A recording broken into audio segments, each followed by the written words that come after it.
दो आँख हैं, दो हाथ हैं, दो पैर हैं, सोचने के लिए दिमाग है। जीवन में कोई भी घटना होगी वो अच्छा ही होता है, बुरा होता नहीं है। चांस होता ही नहीं है, और हर चीज़ चांस है, उसे चांस बनाना पड़ता है। ये सकारात्मक सोच का बड़ा महत्व है जीवन में। अधिकतर लोगों की ये शिकायत होती है कि हमें कुछ भी नहीं मिला, हमें माता पिता ने कुछ नहीं दिया, हमें समाज ने कुछ नहीं दिया, हमें भगवान ने कुछ नहीं दिया। इसी में जीवन निकल जाता है कि हमें कुछ भी नहीं मिला, हमें कुछ भी नहीं मिला, हम तो ये डिजर्व करते थे, कुछ भी नहीं दिया गया, हमें कुछ भी नहीं मिला। ऐसे हताश निराश व्यक्ति क्या करे? इस प्रश्न के उत्तर से पहले कुछ एक किस्सा सुन लें। दिल्ली पर मुगलों का शासन था, जो उस ज़माने की बात है। अकबर बादशाह हुआ करता था। अब अकबर के नवरत्न थे, नवरत्नों में एक मियाँ तानसेन भी थे। अब मियाँ तानसेन जो थे वो हमारे यहाँ जो बहुत बड़े संत हुए हैं, हरिदास जी, उनके शिष्य थे। ये चर्चा अकबर तक पहुंची, और भी लोगों ने हरिदास जी की बड़ी प्रशंसा की कि भाई हरिदास जी बहुत बड़े संत हैं, बहुत बड़े संगीतज्ञ हैं। अकबर के मन में इच्छा हुई कि भाई चलो हरिदास जी से मिल लिया जाए। तो स्वामी हरिदास जी से मिलने का उसने योजना बनाई, और तानसेन से कहा कि उन्हें स्वामी जी को बुलवाया जाए हमारे दरबार में। तानसेन जो थे वो हंस गए, बोले आप क्या बात कर रहे हैं, वो नहीं आएंगे, किसी भी तरह नहीं आएंगे, आपको ही जाना होगा और जाना भी चाहिए। अकबर ने कहा ठीक है, हम ही चलते हैं। तो तानसेन के साथ अकबर आया वृंदावन। वृंदावन में उसने हरिदास जी से मिला, जो भी बातचीत हुई बड़ा अच्छा लगा। उसके बाद तानसेन ने कहा कि बादशाह सलामत, आप यहाँ आए हैं तो यहाँ यमुना जी पूजन की एक प्रथा है कि जो यमुना जी पर आता है वो यमुना जी का पूजन भी करता है। बोले ये क्या होता है? बोले कुछ नहीं, आप एक पुजारी आ जाएगा, पंडित आ जाएगा, और वो आपका कुछ संकल्प करवाएगा, कुछ पूजा अर्चना करवाएगा, आरती करवा देगा यमुना जी की। तो ठीक है, बुलाओ। बुलाया तो एक बड़ा गरीब, बहुत सीधा साधा सा बेचारा ब्राह्मण, जो ज़्यादा प्रपंचों में नहीं था, वो आया। निश्चित रूप से विद्वान था। उसने पूजा करवाई बड़े प्रेम से। अकबर ने, तानसेन ने, सबने पूजा की, आरती की।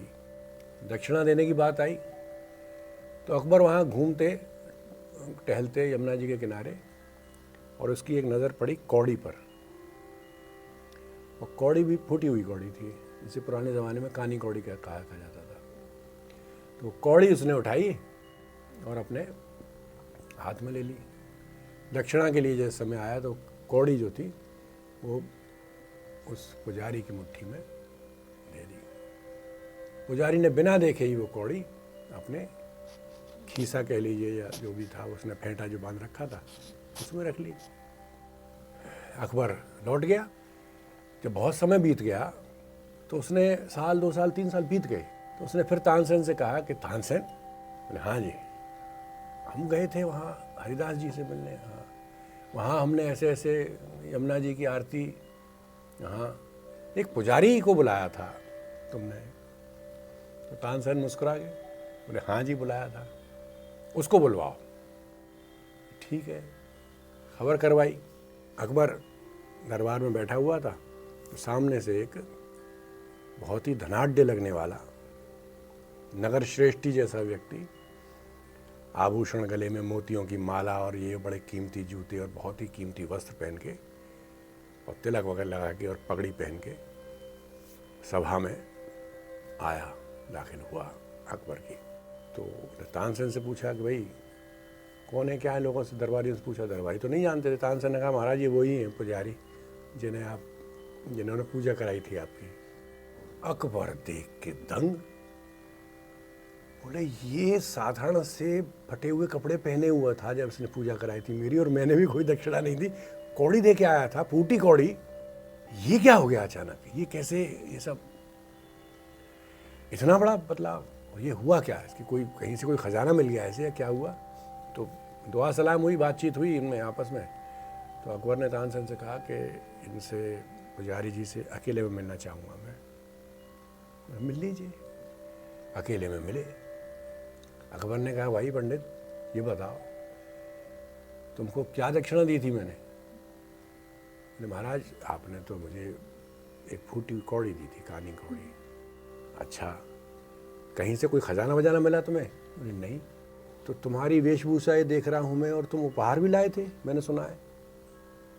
उसमें सोने की अशरफियाँ थीं और वो सब थी जैसे राजा महाराजाओं के यहाँ जाते, उस तरह से आए हो तुम। तो उपहार लेके आए हो उल्टा। मैंने समझा कि तुम आओगे तो तुम्हें कुछ दे दूंगा। मामला क्या है, कैसे हुआ ये सब? कुछ नहीं, ऐसे हुआ सरकार कि आप तो वहाँ से आ गए, आपने जो दक्षिणा दी थी वो मैंने रख ली। लोगों ने मुझसे पूछा कि भाई दिल्ली का राजा आया था, बादशाह, उसने क्या तुम्हें दक्षिणा दी? मैं चुप रहा। लोगों ने हिसाब लगाया, ज़रूर कुछ न कुछ बहुत ऊंचा खेल कोई हुआ है, मामला कुछ और है। अब वृंदावन में जो भी कोई आता वो सबसे पहले मुझे ही बुलवाता, जो भी यात्री आता, जो भी श्रद्धालु आता। बोले भैया सबसे पहले तो हमें उनके दर्शन करने हैं पुजारी जी के, और उनसे ही पूजा करवानी है यमुना जी की, जिनके पास दिल्ली का बादशाह आया था। क्योंकि वो बहुत, लोगों ने समझा कि मैं बहुत बड़ा विद्वान हूँ। अच्छा, उन्हें महसूस भी हुआ, लेकिन मेरी आर्थिक स्थिति बहुत ज़्यादा ख़राब थी। अब वो बदलने लगी सब कुछ। बाद में हालात ये हो गए सरकार कि मैंने इस समय कम से कम 20-25 विद्यार्थी रखे हुए हैं जो यमुना जी की आरती करवाते हैं मेरे साथ, और उन लोगों का पूजन कराते हैं एक साथ। 100-100, 200, 300 लोगों का एक साथ पूजन मैं करवाता हूँ। और आपकी दया से अपार धन संपत्ति मुझे दक्षिणा में मिलती है। एक टूटी कुटिया में रहने वाला मैं, एक गरीब सा ब्राह्मण, आज एक महल जैसे उसमें रह रहा हूँ मैं, आलीशान भवन में। ये सब आपकी कृपा है। अकबर ने कहा, हमारी क्या कृपा, हम पोटी घोड़ी दे के आए थे। बोले इसका कोई महत्व नहीं है। महत्व इस बात का है कि आप आए थे, आपने मुझे बुलाया था और मुझे कुछ दे आए थे। दुनिया तो बस ये जानती है। अब जो भी मेरे पास हो रहा है, ज़मीनें खरीदी मैंने, ये मकान खरीद बनवाया है, सब किया, जो कुछ भी हो रहा है, लोग ये समझते हैं कि देखो अब उसने दिया था जो, वो अब निकाल रहा है। तब किसी को नहीं बताया इसने। ये हुआ। अकबर दंग रह गया कि ऐसा भी हो सकता है। तो क्या प्रश्न किया था आपने? कि हमें कुछ भी नहीं मिला। हाँ, कि भगवान से हमें कुछ नहीं मिला। एक गरीब घर में पैदा कर दिया भगवान ने, अन्याय कर दिया हमारे साथ। क्यों? माता पिता ने कुछ नहीं, पढ़ाई भी नहीं ढंग से कर पाए हम, बहुत गरीबी में हालात गुजरे, 2 जोड़ी कपड़ों में ही हमें गुजारा करना पड़ा। हमारा बचपन इतना ऐसे गुजरा, ये हुआ वो हुआ, तमाम। समाज से शिकायत, भगवान से शिकायत, जो आए उसी से शिकायत, और कुछ नहीं तो कहीं ठोकर लग गई चलते हुए तो पत्थर से ही शिकायत। सकारात्मक रूप से, पॉजिटिव वे में किसी चीज़ को लेते ही नहीं। तो फिर वही होना है ना जो उनका होता है। ये इसे फूटी कौड़ी मिली थी, फूटी कौड़ी, उसने उससे ही सारा खेल कर लिया। सिर्फ उसने ये कहा कि, उसने क्या कहा कि राजा ने जो दिया है वो राजा के और मेरे बीच में है, उसका क्या मैं करूं। लोगों ने ये रहस्य मान लिया। लोगों को बड़ा स्वस्थ शरीर मिलता है। आपको पता है, अगर किसी बड़े घर में जन्म लें, पैसे वाले घर में, आमतौर पे वो बच्चे आपने स्वस्थ नहीं देखे होंगे। आपको मध्यवर्गीय परिवार के बच्चे ज़्यादा स्वस्थ मिलते हैं, मानसिक रूप से भी और शारीरिक रूप से भी और चारित्रिक रूप से भी। पढ़ाई में भी वही है। IAS वगैरह जो सारी UPSC और इनमें जो आते हैं टॉपर्स, और वो कौन है? ये करोड़पति अरबपतियों के बच्चे नहीं आते हैं, उनके बेटे बेटियां नहीं इसमें आते हैं। कोई विरला कोई आ जाए, कोई एकाध, कोई अपवाद हो एज एन एक्सेप्शन, वो एक अलग बात है, वरना नहीं वो आते हैं। फिर भी तमाम तरह की शिकायतें हैं। दो आँख हैं, दो हाथ हैं, दो पैर हैं, सोचने के लिए दिमाग है। तो जो भी मिलता है हमें, उसे जैसे पुराने हमारे शास्त्रों में क्या कहते हैं कि भोजन आया तो उसे भगवान का प्रसाद मान के ग्रहण करो। क्यों कहते हैं? इसीलिए कहते हैं कि वो आप उसे स्वाद से खाएंगे। भाई भगवान का प्रसाद है तो कैसा भी हो आपको खाना ही है ना। जीवन में जो भी मिला है, फिर कहते हैं कुछ भी होगा जीवन में, कोई भी घटना होगी वो अच्छा ही होता है, बुरा होता नहीं है। ये ऐसा क्यों है? मान लीजिए आप घर से आशीर्वाद लेके अपने माता पिता का बाहर चले गए कि साहब माता पिता का आशीर्वाद लेके जाओ तो शुभ ही होता है। पता चला आपका एक्सीडेंट हो गया मोटरसाइकिल से, एक पैर जख्मी हो गया, टूट गया।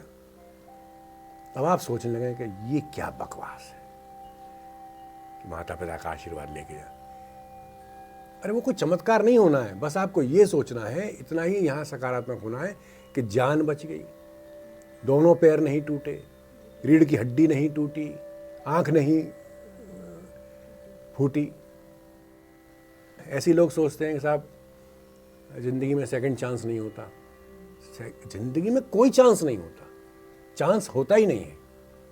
और हर चीज़ चांस है, उसे चांस बनाना पड़ता है। इसने जैसे फूटी कौड़ी को ही अपना चांस बना लिया, अपना भाग्य बना लिया कि ये मुझे एक मौका मिल गया है। उससे खेल कर दिया, उसने बना लिया महल, हो गया प्रसिद्ध। और वो क्या कर सकता था? अगर वो नेगेटिविटी होती उसमें, अगर वो नकारात्मक सोच होती, ये होती, देखता कौड़ी, चार लोगों को दिखाता, देखो जी है तुम्हारा राजा टीचर, उसे लेके वापस फेंक देता। अब सिनेरियो दूसरा होता, पूरा दृश्य ही बदल जाता। सबसे पहले तो उसका मजाक उड़ता, इसका मतलब तू जानता ही नहीं है पूजा कराना, आरती कराना, कैसे पूजा अर्चना होती है, तुझे इस योग्य ही नहीं समझा राजा ने। राजा तो फटीचर नहीं है, सब जानते हैं, उसमें तो खूब माल है, उसकी तिजोरियां भरी पड़ी हैं, फटीचर है तू। बहुत से लोग मैंने देखे हैं कि जो कुछ काम करते हैं, किसी का बहुत से प्रोजेक्ट में जाते हैं, वहाँ सब करते हैं, तो उनसे करते हैं कि हाँ भाई वहाँ से क्या तुम्हें फीस मिली? तो उनका जवाब क्या होता है? कुछ नहीं, बेकार, जरा मरा से रुपये दिए, ये करे, वो भी खींच खींच के भींच के अपनी ही इमेज खत्म कर रहे हो। उसकी तो होनी नहीं है, उसे तो चार और मिल जाएंगे प्रोजेक्ट करवाने के लिए, वो भी वहीं जाएगा। जो तुमसे पूछ रहा है व्यक्ति, वो भी वहीं जाएगा कि चलो वहाँ कम से कम मिलते तो हैं। तो अपनी और बेइज्जती कराते हैं ये कह के, कह रहे कुछ नहीं दिया क्या। इसी को आप दूसरा जवाब दे सकते हैं, बोले हाँ जो सब बढ़िया, अच्छा पेमेंट वहाँ से मिला, सब ठीक है, अच्छा चल रहा है, बढ़िया वो है। अब क्या सोचेगा वो कि ये कर रहा है, बढ़िया पेमेंट है, तो इसी को बुलाएगा, फिर मैं जाके क्या करूँ? मैं जाके क्या करूँ? ये पॉजिटिव वो है थिंकिंग, ये सकारात्मक सोच का बड़ा महत्व है जीवन में। तो ये जो फूटी कौड़ी वाला है ना, इसको समझना बहुत आवश्यक है और दिमाग में बिठाए रखना। लोग देखे मैंने हर चीज़ से नाराज होते हैं, हर चीज़ से, छोटी छोटी चीज़ों से, सामानों से नाराज होते हैं, चीज़ों से। एक महात्मा थे, उनके पास एक व्यक्ति आया, ये सुन के कि वो बड़े योग्य हैं और बहुत अच्छी शिक्षा देते हैं। तो दूर से देख रहे थे वो, लंबा सा एक बरामदा था, तो वहाँ जैसे ही आया तो उसने जूते लेके एक तरफ को फेंके, तो कहा कि क्या आफत है, थर्ड क्लास जूते, कब तक झेलूं? ये कहा। फिर वहाँ एक हल्की सी खिड़की जैसे दरवाज़ा था, तो उसने खोला तो आसानी से खुला नहीं, तो उसने जोर से धक्का मारा और बहुत जोर से बंद किया। अरे क्या बकवास है, क्या दरवाज़ा लगा रखा है, हट। ये वो गुरुजी देख रहे थे दूर से कि ये बंदा कौन है, क्या है, क्या कर रहा है। आया वो तो बोले हाँ बताओ, कि कुछ शिक्षा, कुछ ज्ञान बोले सबसे पहले अपने जूतों से क्षमा मांगो जाके, और जो खिड़की जैसा दरवाज़ा है वो उससे सॉरी बोल के आ जाओ, क्षमा मांगो। बोले साहब दरवाजे से सॉरी बोलूं, जूतों से सॉरी बोल के आऊँ? बोले जूतों से ही नहीं, उसको जो दीवार जो है जिसमें तुमने मारा वो दरवाज़ा, उस दरवाजे को भी तुमने गाली दी, उस दीवार को भी तुमने गाली दी, जूतों को भी गाली दी, उनसे तीनों से माफ़ी मांग के आ जाओ। बोले कैसे, ऐसा कैसे हो सकता है? उनको क्या माफ़ी सुनाई दे रही है?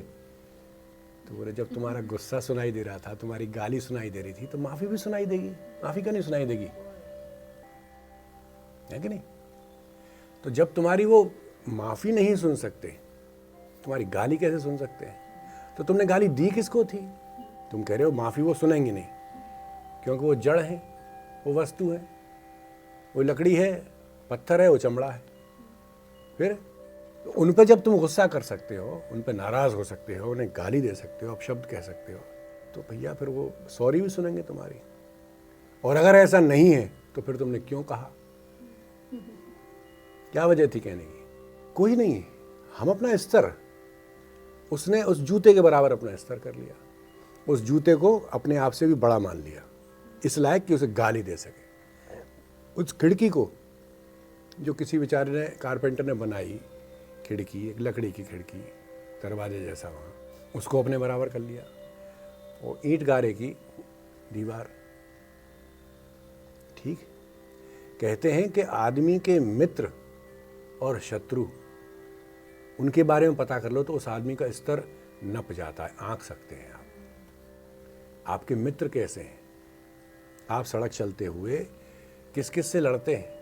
आप जा रहे हैं पैदल, पीछे से एक साइकिल रिक्शा वाला आया, उसने आपसे कहा ए इधर हट जा, आपने पलट के उसे गाली दे दी, वो उसने भी आपको गाली दे दी, आपने उसमें 2 चांटे मार दिए, उसने भी 1 आध मार दिया, झगड़ा बढ़ गया।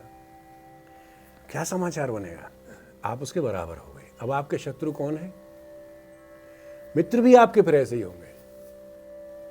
मित्रता और शत्रुता में भी कोई बहुत ज़्यादा अंतर नहीं होता।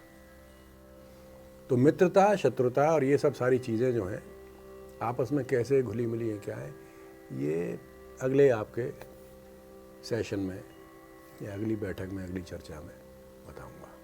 इस बार ये ध्यान रखिए कि जो कुछ भी आपको मिला है वो अति महत्वपूर्ण है। आप तिनके से सोने का पहाड़ बना सकते हैं, और अगर आप तिनके से सोने का पहाड़ नहीं बना सकते तो हमेशा ध्यान रखना कि आपको सोने का पहाड़ भी मिल जाए ना, तो उसे आप तिनका भी नहीं छोड़ेंगे। ठीक, चलिए अगली चर्चा, अगला प्रश्न अगली बार।